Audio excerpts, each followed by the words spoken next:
Hello student, welcome my YouTube channel learn and teach में आपका स्वागत है। आज हम इस वीडियो में डिस्कस करेंगे वर्किंग ऑफ फ्रांसिस टरबाइन के बारे में कि आखिर में फ्रांसिस टरबाइन कैसे काम करता है। ठीक है, लेकिन इससे पहले आपको जानना होगा कि आखिर में फ्रांसिस टरबाइन होता क्या है। ठीक है, देख सकते हैं मैंने यहाँ पे एक्सप्लेन करके बताइए, लिखी हुई क्या है कि फ्रांसिस टरबाइन एक तरह का रिएक्शन टरबाइन का टाइप होता है। ठीक है, इसका रनर यहाँ रोटेट करता है जब कम्बिनेशन ऑफ रेडियल और एक्सियल फ्लो होके वाटर डायरेक्ट इसके जो वेन के ऊपर टकराती है तो उसको एक तरफ फोर्स अप्लाई करती है और वेन और इसके रनर है यहाँ पे एक तरह का रोटेशन करने लगती है। ठीक है, तभी जाके इसकी शाफ्ट भी रोटेशन करेगी और आगे की और जो गियर बॉक्स है वो रोटेशन करेगी और गियर बॉक्स से कनेक्ट करते हैं जनरेटर वो रोटेशन करेगी और इलेक्ट्रिसिटी को ये इस तरह से जनरेट कर देगी। ठीक है, तो इस टाइप के टरबाइन को एक तरह का हम लोग फ्रांसिस टरबाइन कहते हैं। ठीक है, जहाँ पे रेडियल और एक्सियल फ्लो होकर वाटर उसके वेन के साथ टकराती है। ठीक है, जेम्स बिचनो फ्रांसिस ने फ्रांसिस टरबाइन का यहाँ पे इन्वेंट किया था, जो यहाँ पे ब्रिटिश अमेरिका के सिविल इंजीनियर थे। ठीक है, अगर इसके यूजेस की अगर बात करते हैं तो इसका यूज यहाँ पे जनरली यहाँ पे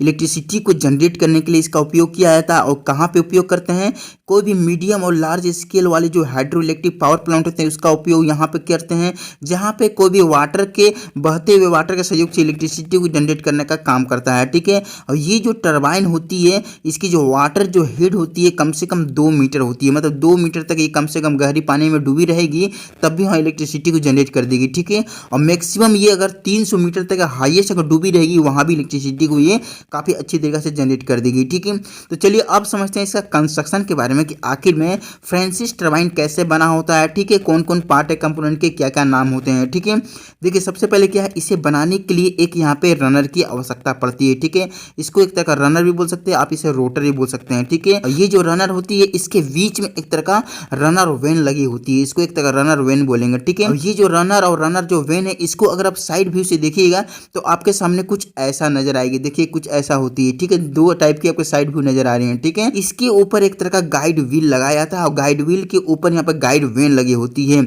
ये दोनों का क्या काम होती है, जब यहाँ केसिंग के अंदर जब पानी आती है तो उसे सही डायरेक्शन में फ्लो होने के लिए और डायरेक्टली हमारा रनर के वेन से टकराने के लिए इस गाइड व्हील और गाइड वेन का उपयोग किया जाता है। ठीक है, देख सकते हैं किस तरह से लगी हुई है।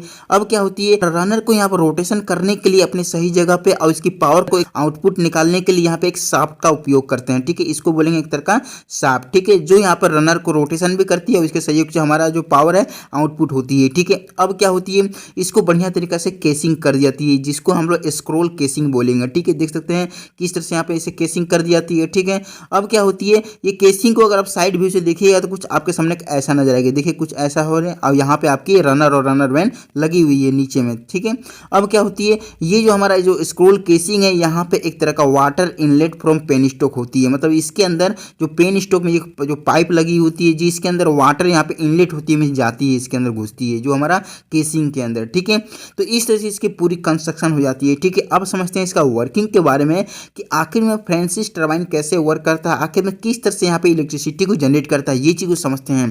तो देखिए सबसे पहले क्या है, ये जो नजर आ रही है आपके सामने वाटर इनलेट जो पेन स्टॉक है, तो यहाँ पे जो पेन स्टॉक में जो पाइप है मिस एक तरह का वाटर इनलेट वाली जो यहाँ पर मुंह है, एक तरह का जो पोर्ट है, इसके अंदर क्या होगी, पानी जाएगी। ठीक है, देख सकते हैं किस तरह से पानी इसके अंदर जाएगी। तो हमारा जो सबसे पहले जो पानी यहाँ पे स्क्रोल करते हुए जाएगी हमारा स्क्रोल केसिंग के अंदर और जो इसके अंदर चेंबर है इसके अंदर जाएगी और जाने के बाद देख सकते हैं किस तरह से स्क्रोल कर रही है। और स्क्रोल करने के बाद हमारा गाइड व्हील और गाइड वेन क्या काम करती है, गाइड व्हील में जाने के बाद हमारा जो गाइड वेन जो लगी हुई है वाटर को बढ़िया तरीका से एक तरह का सही डायरेक्शन में फ्लो कराते हुए हमारा रनर के वेन के पास भेज देगी और रनर के वेन में जब वाटर यहाँ पे एक तरह का डायरेक्टली यहाँ पे क्रॉसली और एक तरह का यहाँ पे क्या होगी कि रेडियल फ्लो होते हुए उसे एक तरह का स्ट्राइक करेगी हमारा इसकी वेन को। ठीक है, जैसे ही वेन को यहाँ पे स्ट्राइक कर लेगी एक तरह का क्रॉसली और रेडियली, तो यहाँ पे क्या होगी, इसकी वेन यहाँ पे रोटेशन करने लगेगी। रोटेशन करेगी तो उसके साथ कनेक्ट है हमारा क्या, इसकी पूरी तरह से रनर, तो रनर भी यहाँ पे रोटेशन करने लगेगी। ठीक है, देख सकते हैं किस तरह से रनर यहाँ रोटेशन करी और रनर रोटेशन करेगी, इसके साथ कनेक्ट है हमारा साफ, तो साफ भी रोटेशन करेगा और साफ साथ कनेक्ट है हमारा क्या, यहाँ पे देख सकते हैं किस तरह से यहाँ पे गियर बॉक्स, तो गियर बॉक्स के साथ भी रोटेशन करेगी और साफ जब रोटेशन करेगी इसके साथ कनेक्ट है हमारा जनरेटर, जो जनरेटर भी रोटेशन करेगी और लास्टली यहाँ जनरेटर यहाँ पे इलेक्ट्रिसिटी को जनरेट कर देगी। ठीक है, इस तरह से पूरी यहाँ पे फ्रांसिस टरबाइन यहाँ पे वर्क करता है। इस तरह से इसके अंदर पानी यहाँ पेन स्टॉक के अंदर आती है और स्क्रोल करते हुए हमारा गाइड व्हील के सहयोग से हमारा रनर के वेन से टकराती है और रनर को रोटेशन कराती है और इस तरह से इलेक्ट्रिसिटी को जनरेट कर देती है हमारा गियर बॉक्स और यहाँ पे जनरेटर के सहयोग से। ठीक है, तो मुझे आशा है कि इसके बारे में बढ़िया तरीके से समझ में आ गए होंगे। वीडियो देखने के लिए थैंक यू।